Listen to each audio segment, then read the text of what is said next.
Hey Cesar, here's your unit.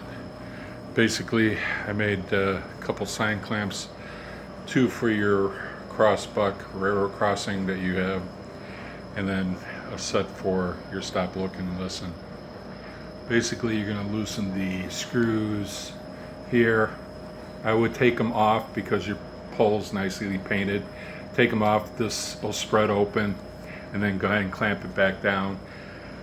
I wouldn't slide it up and down because it'll scratch your pole, so get it all lined up. I would mount them.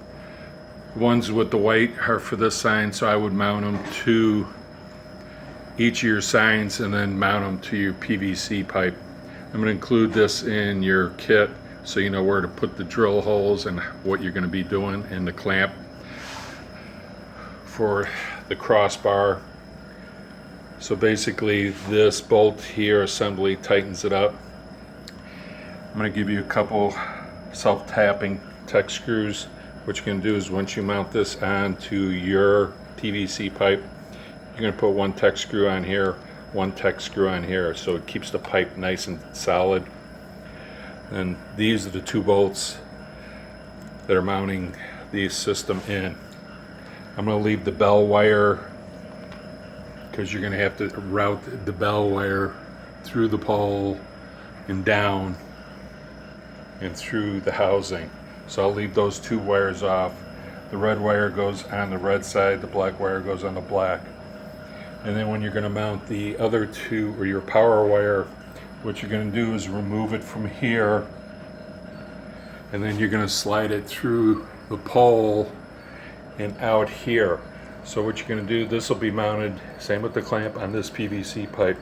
So what you're going to do is remove the wire from this assembly, and then you're going to pull that wire through all the way out here and then put it on your pole. Basically that's your solar panel, then that's your regular 110 12 volt backup power pack. Same as the other unit, A button turns the unit on. I'm inside, so this bell's going to be loud. I'm going to turn it off then. Same principle. A button shuts both off if you have the B activated.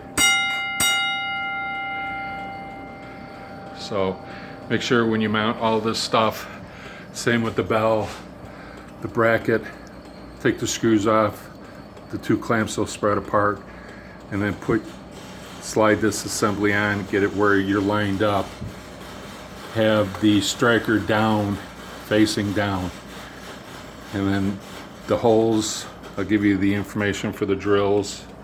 What you're going to do for this, you're going to mount your drill, mount the bell, and then for your crossbar, get your crossbar mounted on, and then measure and drill a hole here. I'll put what you're going to have approximately, but I'm not sure how big your railroad cross bucks are. But get that mounted with your bell and then drill your hole for here. So drill this, the last point. So you're going to drill this hole, install the bell, just run the wire down, put your cross buck, railroad crossing sign, and then figure out where this will be mounted. I would prefer if you do it on a table, it'd be a lot easier than trying to hold it in the air because this crossbar assembly is very heavy. This is Bart with MadDogstrains.com. Thank you.